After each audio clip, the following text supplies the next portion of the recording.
네. 요한복음 17장 1절부터 5절까지만 봉독해 드리겠습니다.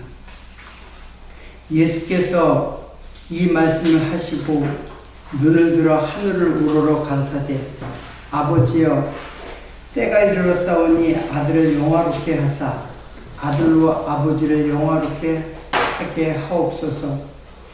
아버지께서 아들에게 주신 모든 자에게 영생을 주게 하시려고 만민을 다스리는 권세를 아들에게 주셨으리로소이다. 영생은 곧 유일하신 참 하나님과 그의 보내신 자 예수 그리스도를 아는 것입니다. 아버지께서 내게 하라고 주신 일을 내가 이루어 아버지를 이 세상에서 영화롭게 하였사오니 아버지여 창세전에 내가 아버지와 함께 가졌던 영화로서 지금도 아버지와 함께 나를 영화롭게 하옵소서. 예, 17장 1절부터 5절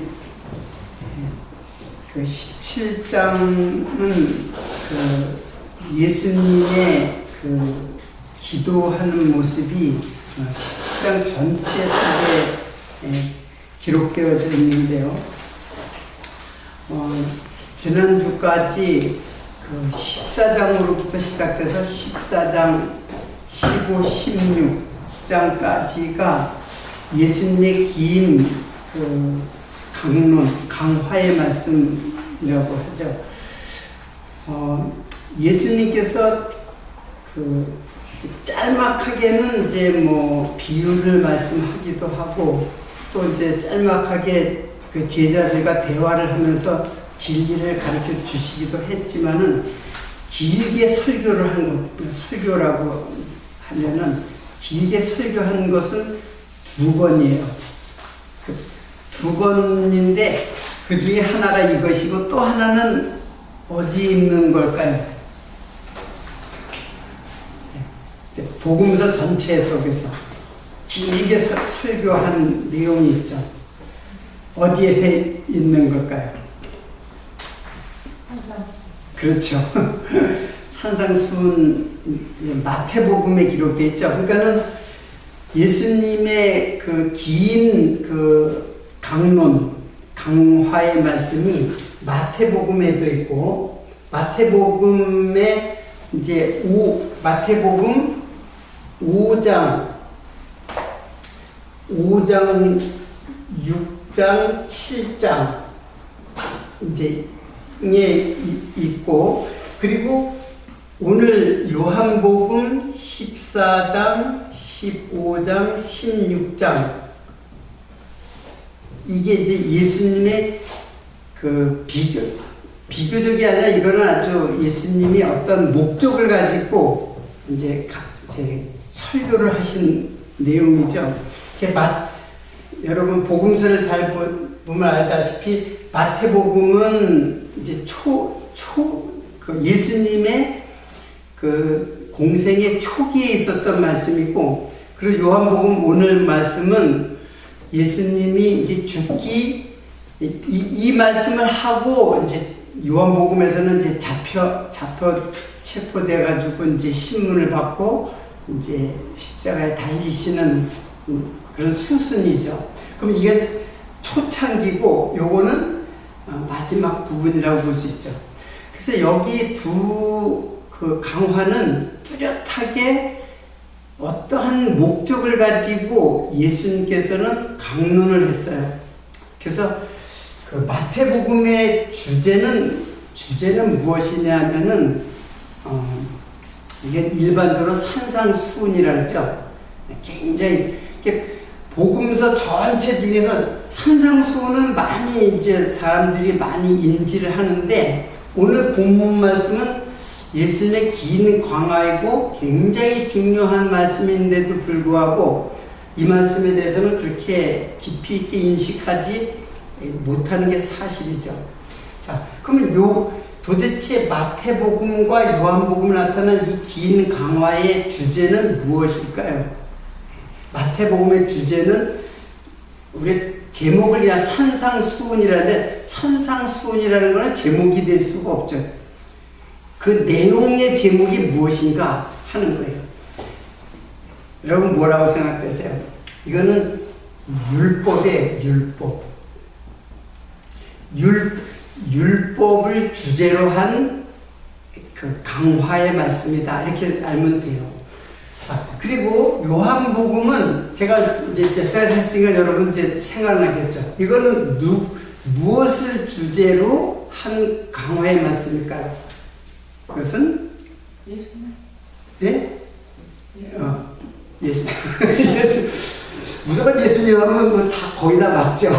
근데 좀 더 제가 계속해서 얘기했잖아요. 예수님께서 말씀하셨는데 뭐를 주제로 다 써야지만 하나? 예. 보혜사 성령이죠. 이 율법을 주제로 요한복음은 성령을 주제로. 그러면 이게 도대체 어떠한 연관성을 갖고 있나? 둘 다 예수님께서 예수님 그 공생 기간에 하신 말씀인데, 자, 율법은 하나님의 말씀이에요.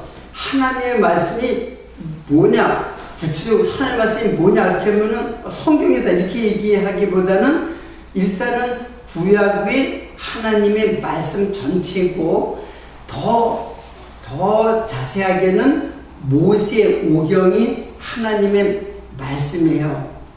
그래서 모세 오경을 통해서, 그리고 좀 더 확대하면 구약 전체가 하나님의 말씀이에요. 그걸 갖다가 우리는 율법이다 그러는 거예요. 그러니까 모세에게 준 이제 출애굽기부터 시작돼가지고 레위기로 이어지는 그것만 어떤 율법의 조항만 율법이라고 하는 게 아니라 좀 폭넓게 하나님의 말씀이 바로 율법이다 이렇게 알면 돼요. 자, 근데 율법을 예수님께서는 지금 예수님 마태복음에서 산상수훈을 통해서 설교하시는 것은 뭐냐면 율법을 새롭게 해석하고 있어요. 유대인들이 알고 있는 율법을, 그 너희들이 알고 있는 그 율법이 도대체 뭔 줄 아느냐고 말씀하는 거예요. 그래서 이 산상수훈에 보면은 그 율법의 그 계명을 들어서 너희가 살인하지 말라는 말을 들었거니와 그런 말을 하잖아요.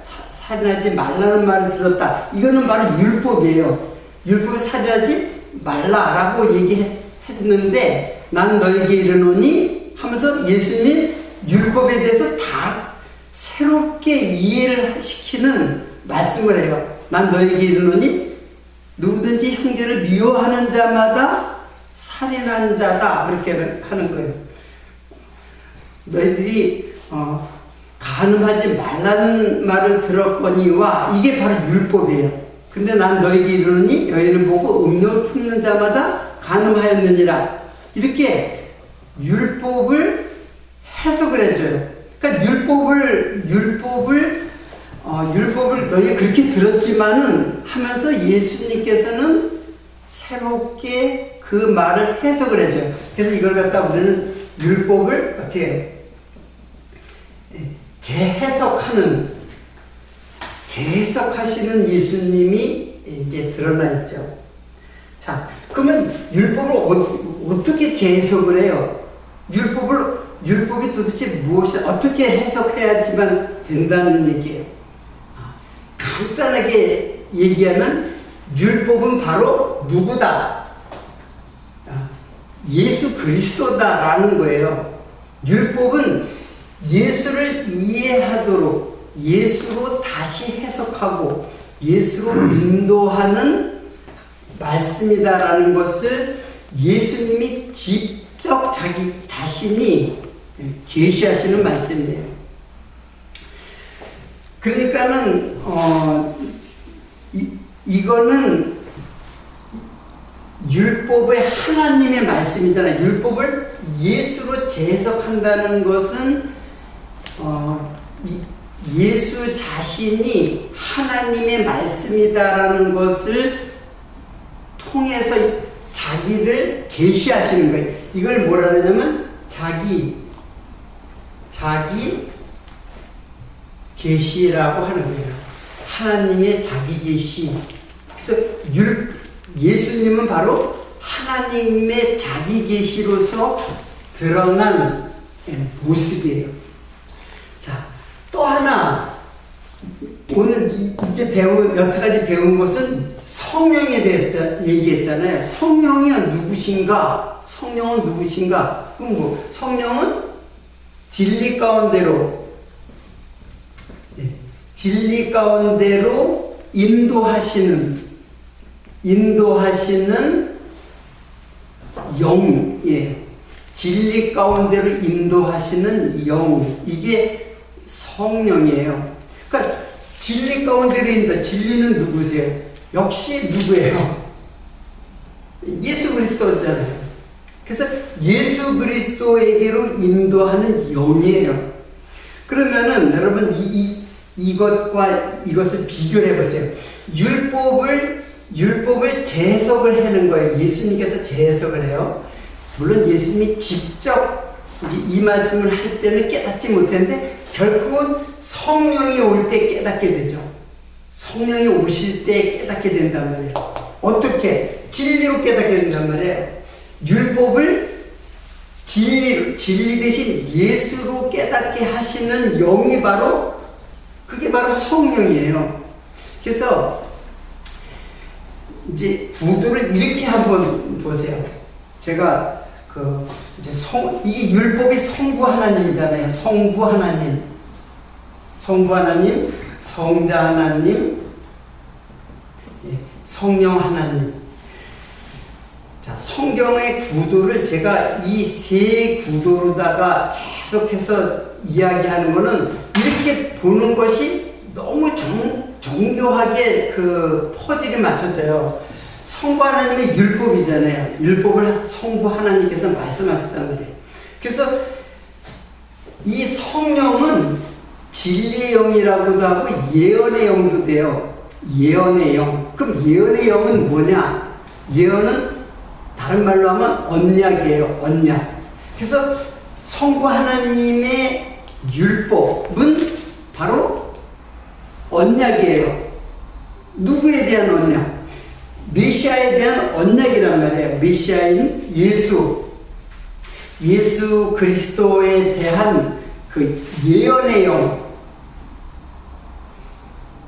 예언의 영. 그래서 이 하나님의 예언을 반드시 누가? 성령께서만이 예수께로 인도해요. 그거는 제자들이 지난주까지 배웠잖아요. 제자들이 성령이 함께 하지 않으면은 기도도 자기 육신대로 기도할 것이고, 그리고 믿음도 자기 좋은 대로 믿는 것이고, 너희들이 믿느냐? 근데 너희들이 성령도 오지 않았는데 너희들이 믿는다고? 너희들이 믿는 거 진실한 믿음 아니다라는 거예요. 이제 성령이 와야 진실한 그 바른 믿음을 갖게 된다는 거예요. 그리고 성령이 와야 바른 정욕적인 기도를 하는 게 아니라 하나님이 요구하시는 그런 기도를 할 수 있다. 그거 다 성령이 인도하기 때문에 그래요. 그건 뭐냐면 예언의 영은 이 성령 하나님은 예수님이 죽으시고 그 다음에 오순절 돼서 50일이 돼서 성령이 오신 거는 요때 오신 게 아니에요. 이분도 태초부터 있는 분이에요. 이분도 태초부터 하나님의 신이 루아흐거든요. 그게 바로 성령이에요. 루아흐, 구약에 하나님의 신이 수면 위에 운행하시니라. 수면 위에 덮고 있다는 거예요. 그러니까는 성령은 이미 창세기 때부터 있었어요. 단지 인간에게 드러내기 위해서 예수님이 오신 지 50일 됐을 때 성령이 강림했는데 그전에 성령이 없느냐? 아니에요. 성령은 역사 내내 있었어요. 영원하신 분이신데, 하나님이신데. 그러니까는 성령은 예언의 영으로서 누구를 증거해요? 예언은 다른 말은 뭐라 했어요? 언약이라고 했잖아요. 언약. 약속한단 말이에요. 누구를? 메시아를. 메시아는 히브리 말로 메시아가 바로 그리스도잖아요. 헬라 말로 그리스도잖아요. 그리스도를 언약한단 말이에요. 그래서 예수를 언약하는 그 예언의 영에 의해서 역시 구약의 성도들도 예수 그리스도로 구약의 그리스도로 구원을 얻는 거예요. 그들이 말씀을 그냥 따라가지고는 구원을 얻을 수가 없어요. 자, 그러니까는 이 언약이 예언의 영, 이거 성령이거든요. 성령에 의해서 예수가 그리스도라는 것을 어떻게 해요? 성취하시죠. 예수님이 이 구약의 언약을 성취하세요. 자, 그러면 성령은 또 예수님이 성령을 지금 3장에 걸쳐서 성령에 대해서 주제로 강론을 했잖아요. 그러니까 그 내용을 보면, 야, 성령이 오면 너희를 진리 가운데로 인도한다.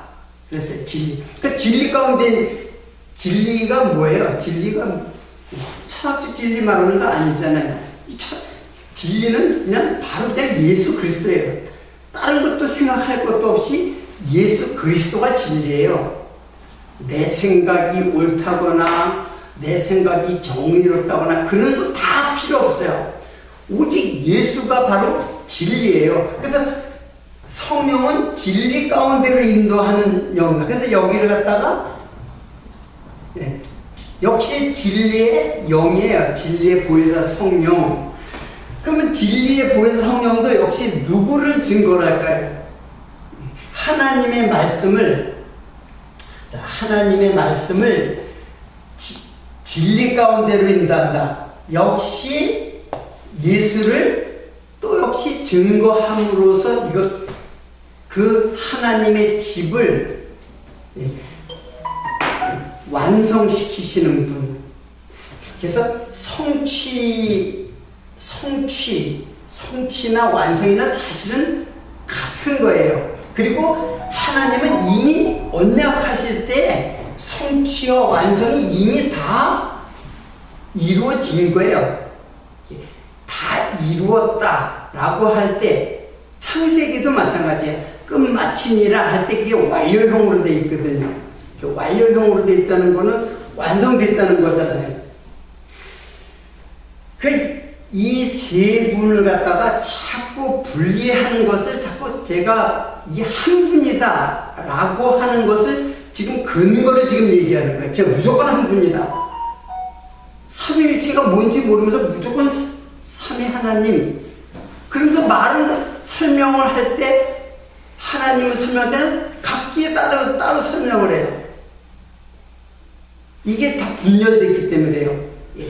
우리들의 정신이 다 마음과 생각이 다 분열됐기 때문에 그런 거예요. 그렇기 때문에 분열되는 거는 혼란을 가져오죠. 혼란. 일치가, 이게 한 분이에요. 자, 계속해서 말씀했듯이 이 성부 하나님과 성자 하나님, 성령 하나님이 이 예수님을 중심으로 이렇게 감싸주고 있다는 느낌이 안 드세요? 제가 한동안 설명을 한 적이 있었는데, 이제 찐빵의 구조라고 그렇게 표현을 했죠. 이거는 이제 카이즘 구조라고 그래요. 이제 말로는, 신학적인 표현으로는 카이즘 구조라고 해요. 이게 뭐냐면, 성자 하나님을 깨닫게 하기 위한 말씀들이 다 동원이 되는 거예요. 주인공은 성자 하나님, 즉 예수 그리스도예요. 성경 전체가. 그러니까 이쪽으로만 이해를 하는 거는 요게 바로 율법주의라고 해요. 여기서 이쪽으로 가지 못하고 이르지 못하고 여기서 구약에서 끝나버리면 그런 잘못된 사상이 바로 율법주의예요. 율법주의. 유대주의라고 했죠. 유대주의. 똑같은 말이에요. 유대주의나 율법주의나 똑같은 사상적 이단 사상이에요. 로마서 보면 유다이어스라고 해요. 유다이어스. 유대인이 아니오라고 할 때는 유대인을 말하는 게 아니라 유대적인 것이에요. 유대적인 것. 구약의 유대인과 같은 것들, 유대주의적인 것, 사람을 말하는 게 아니에요. 그 제도, 그것을 이해하는 사상, 이거를 유다이어스, 유대적인 것, 그래요. 그래서 이제 우리는 율법주의라고 해요. 그래서 예수님의 제자들, 특히 바울은 이 율법주의가 치열한 싸움을 했어요. 정말 피 흘리는 싸움을 했어요. 유대주의자들이 바울을 죽이려고 그냥 계속 쫓아다니는 거예요. 자, 이게 한편의 잘못된 이단 사상이죠. 무서운 이단 사상이에요. 이 율법주의가. 우리의 신앙을 완전히 곁길로 예수에게도 멀어지게 하는 신앙. 자, 또 한 가지의 잘못된 신앙이 뭘까요? 이쪽으로 그런 거. 성령을 예수로 인도하는 것이 아니라 잘못된 신비주의, 이걸 갖다가 우리는 이제 오순절주의라고 명명하고 있는, 일반적으로 그걸 신비주의라고 해요. 자, 그러니까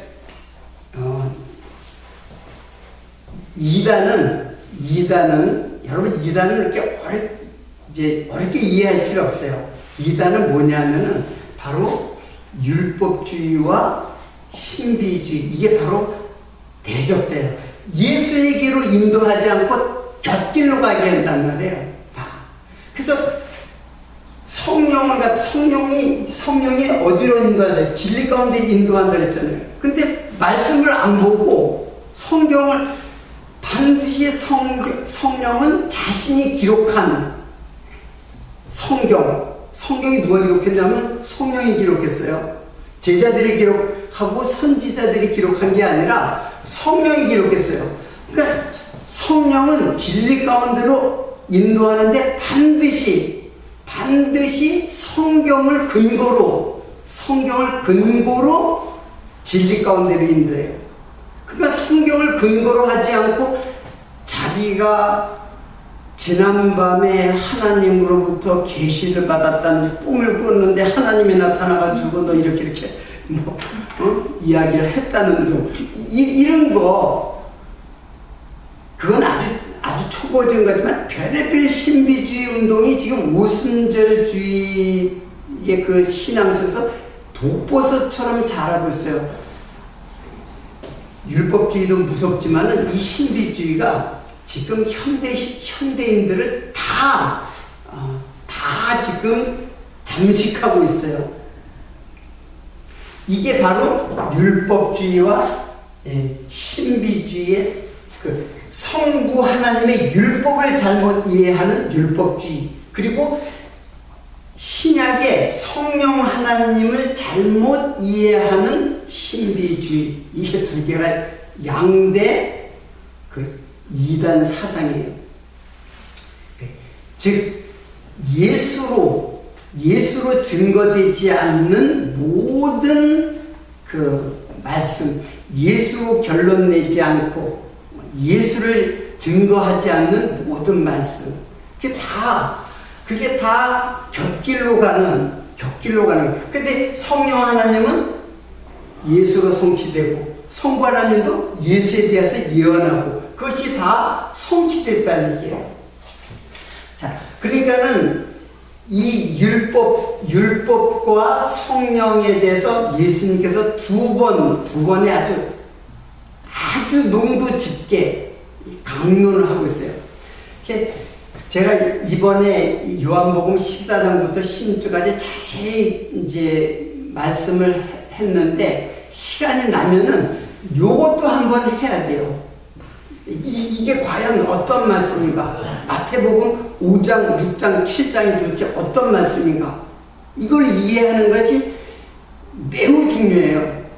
그러니까 잘못된 사상으로 가지 않기 위해서 이 두 가지의 두 개의 예수님의 강론은 철저하게 파헤쳐가지고 이해를 해야만 돼요. 자, 그리고 오늘 말씀은 기도라고 했잖아요. 17장이란 말이에요. 요한복음 오늘 16장까지 공부했는데 17장이잖아요. 17장은 기도예요. 그런데 여러분, 마태복음의 산상수훈에도 기도가 나와요. 뭘까요? 마태복음 산상수 5장, 6장, 7장 그 속에 기도가 나와요. 예? 제일 아주 잘하는 잘 모르겠어요? 내가 써야지. 네? 잠들었을 때 믿음이 연약한 그런가? 여러분, 예, 주기도문이 5장에 나와요.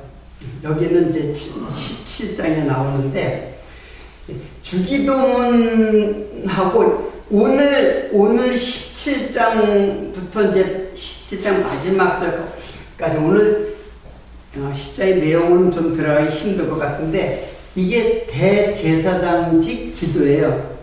이제 신학적으로 대제사장 기도라고 이제 했는데, 여기에서는 주기도문을 갖죠. 주기도문은 예수님이 이렇게 기도하라라고 가르치는 기도죠. 기도를 이렇게 하라 하고 가르치는 거예요. 가르친 기도. 네. 그렇죠.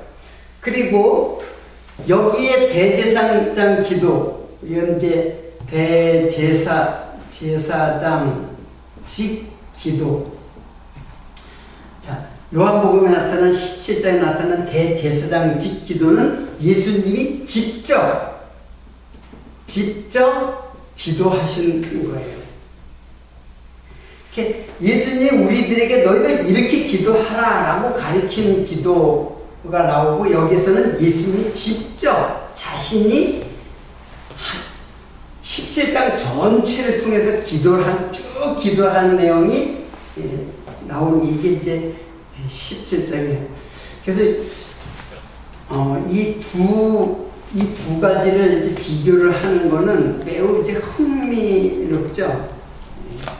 그냥 이제 비교를 하니까는 이 말씀들이 좀 뚜렷해지는 것 같아요. 전에는 이 비교를 하지 않았었거든요. 저 자신도.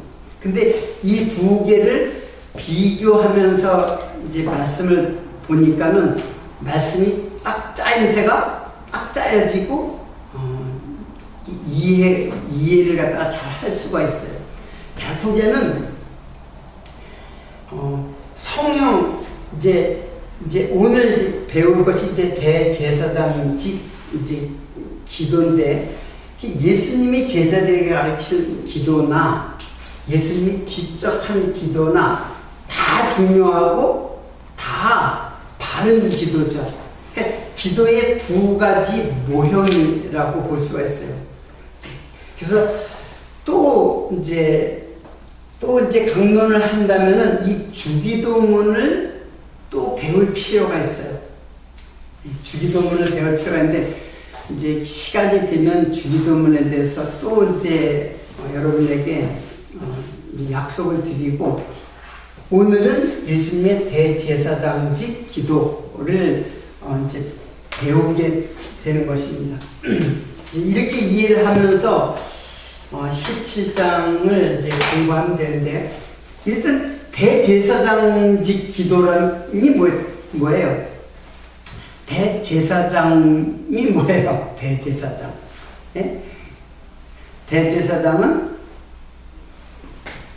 제사장들이 있죠. 그리고 대제사장은 한 분이죠. 제사장은 많아요. 레위인들이 이제 제사의 일을 하는 사람들. 그래서 제사의 일을 하는 사람들. 그래서 이거를 이제 구약에는 경작하는 자가 이제 봉사하는 자라고 하는 이제 아바드라는 말에서 이제 아바드가 바로 제사장들이 하는 일이에요. 그리고 대제사장은 제사장의 대표자예요. 그러니까 제사직이죠, 여러분. 제사직. 메시아의 3직을 여러분 아시죠? 메시아의 3직, 그리스도의 3직, 세 가지 직임. 이 정도는 여러분들 알 텐데. 그렇죠. 제일 먼저 네. 선지자, 제사장, 제사장직, 선지자직, 제사장직, 그 다음에 왕직 이렇게 있죠. 이게 메시아예요. 메시아. 그래서 이 사람들은 메시아를 어떻게 구약에는 어떻게 예언을 했느냐 하면 이 사람들을 보내어서 메시아가 오신다는 것을 증거를 한. 그래서 이 사람 자체가 메시아에 대한 모형적 인물이에요. 근데 모형적 인물인데 그 인물이 중요한 게 아니라 그들이 하는 일이 바로 메시아의 모형이라는 뜻이에요. 선지자는 뭐예요? 이거는 하나님의 말씀을 증거하는, 하나님의 말씀을 직접 증거하지, 백성들에게 전달하는 그 메신저죠. 메신저, 전달자, 증인, 증언자. 그리고 제사장이 있어요. 이 제사장은 이거는 이 중보의 역할을 해요. 이게 다 중보의 역할을 하는데 특히 제사장은 중보의 역할을 해요. 제사장들이 많이 있는데 그 많은 제사장들은 성막에서 봉사하는 자들이에요. 성막에서 다 봉사하는 자들인데 대제사장은 그 뜰에서, 즉 번제단에서, 이 번제단 뜰, 이건 세상을 말해요. 세상에서 그 희생 제물이 피를 흘리고 죽잖아요. 그러니까 거기서 불 켜진단 말이에요. 자, 이거 거듭거듭 그 성막에 대해서 제가 그림을 그리는데 여러분들 이거 자꾸 보면서 여러분들이 이게 이제 머릿속에 딱 입력이 되길 바래요. 자, 여기 이제 그 번제단이 있잖아요. 제일 먼저. 번제단에, 즉, 그 희생 제물이 여기서 피를 흘리고, 각이 떠가지고, 피를 흘리고, 죽어요. 그래서 태워 죽이고, 여기서 피를 받아요. 피를 받아가지고, 거기서 뿌리고, 반은 이제 그 일부를 여기 물두멍을 지나서 여기가 뭐예요? 성소, 그 다음에 지성소, 이게 법궤가 있는, 즉 하나님이 임재한다는 그 상징적 장소죠. 그래서 여기가 이제 그 번제단인데 이게 뜰이에요. 뜰, 세상이에요. 그래서 세상에서 그 제사장이 여기를 지나가지고 지성소까지 가요. 오직 제사장만, 대제사장만 1년에 한 번 지성소로 갈 때 이때 피를 가지고 가요. 이때 이제 대제일 가장 큰 제사의 날에 희생 제물의 피를 여기서 가지고 대제사장이 물두멍을 지나 성소를 지나 지성소까지 그 피를 가지고 가요. 그래서 대제사장은 여기에서 이게 땅이죠. 땅. 이게 하늘이란 말이에요. 땅에서 하늘로 피를 가지고, 이 피도 희생 제사의 피가 깨끗하고 흠이 없는 그 짐승의 그 피는 바로 제사장의 그 피예요. 제사장 자신이 흠이 없어야 되거든요.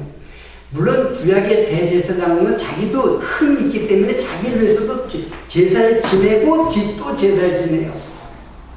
인간은 다 제사장이라도 흠이 있잖아요. 그러니까는 이것은 뭘 말하냐면은 땅에서 하늘로 피를 가지고 가시는 그 대제사장의 직임, 이게 이제 그 대제사장직을 수행하시면서 기도를 하는 거예요. 그래서 이 기도는 굉장히 중요하죠. 자, 이 기도는 매우 중요한데 그냥 다음에 이 내용 속에서 설명하기로 하고, 이 기도는 뭐냐면 하늘과 땅을 어떻게 중보하는 거는 하나가 되게 하는 거예요. 하나 되게. 하늘에 있는 것이나 땅에 있는 것들을 다 통일하게 하려는 것이다. 에베소서에 나와요. 1장 6절인가요? 거기 나올 거예요. 하늘에 있는 것이나 땅에 있는 것들을 통일되게 하려는 것이다. 이 통일되게 한다는 게 뭐냐면 아나케팔라이오마이라고 해요. 아나케팔라이오마이. 그 통일이라는 거 우리가 일반적으로 연합이라고 해요. 그러니까 하늘과 땅을 하나가 되게 연합시키는 거예요.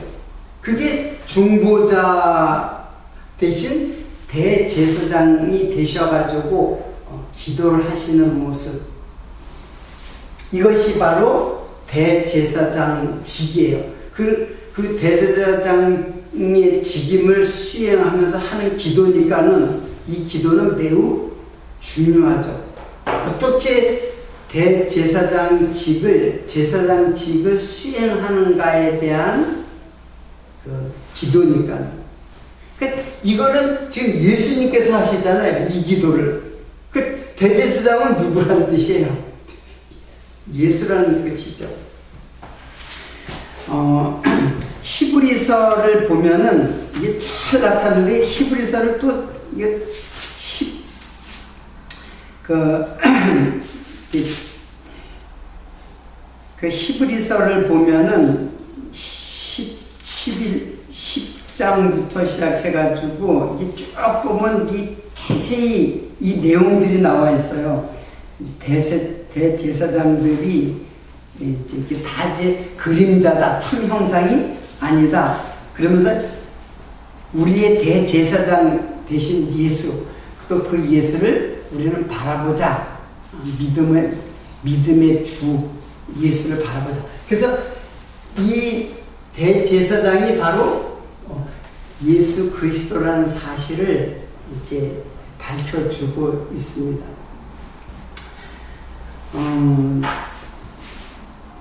그래서 오늘은 그 17장의 내용 속에는 이제 들어갈 수는 없는데, 결코 이제 이 성경은 하나님으로 시작을 하죠. 하나님으로 시작해서 누구로 절정에 이르도록 가게 해요.